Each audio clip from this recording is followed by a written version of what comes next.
So here's my dirty secret for cash flow. Okay, let's have every one of you watching this right now just do this. Identify someone or something that has influence over your ideal customer profile. Someone or something. It's known as a joint venture partner and affiliate. Now, once you identify them, here's the next thing you have to identify, is which of the voids do you fill for them? Because there's only 3 voids that exist in the space of joint ventures. So the first void is that whatever you offer, it makes their offer better. Let me give you a great example of this, okay? There's a guy named Brendon Burchard. Brendon Burchard is one of the top personal development gurus over the past couple of decades. He's really been a dominant force. But many years ago, when he was first getting going, he created a program called Experts Academy. And Experts Academy was one of the first online training programs that would teach small business owners how to take their knowledge, package it, and sell it online. And he was selling this program for $5,000, and he was slaying it. I mean, making probably close to $10 million a year, just selling this course over and over and over and over again. And then all of a sudden, there's a company called Kajabi, which you probably have heard of today, but back then, Kajabi was really early stage, approached Brendon and said, hey, Brendon, your course is awesome. We want to invite you to have it on Kajabi so people can start signing up and watching it on Kajabi. But what we also want to invite you to do is create one more video that tells the end user that bought your course that now that you've finished creating your content, the final step is you need to load it somewhere. And the platform I like best is Kajabi, and here's why. And once you add that video to your program, we're gonna then pay you a fee every single time somebody signs up for Kajabi through your efforts. And if you hit a certain milestone, we're gonna give you some equity in the company as well. So what did Kajabi just do to Brendon? Is he filled an offer void. Because Brendon was just making $5,000 and that's it when he was selling his course.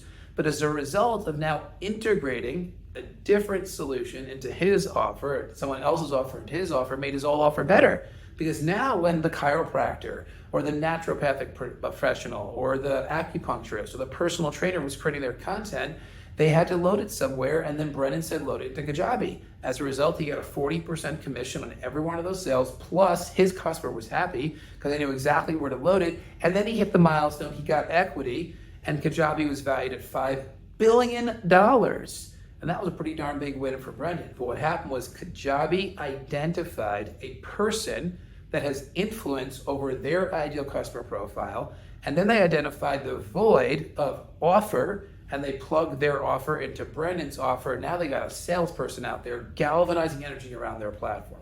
That's the first void. The second void is that you identify that person or organization and they have influence over your ideal customer profile.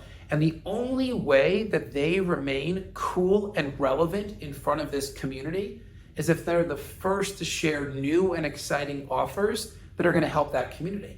And your offer is new and exciting. So then you reach out to these people or organizations that have influence and you show them new and exciting. And then you give them an opportunity to bring new and exciting to their community. Let them participate in the land grab. This is huge when you're launching industry technology. If you have a unique tool for dentists, you identify a handful of leaders in dentistry that have influence over the type of dentist that you want to serve.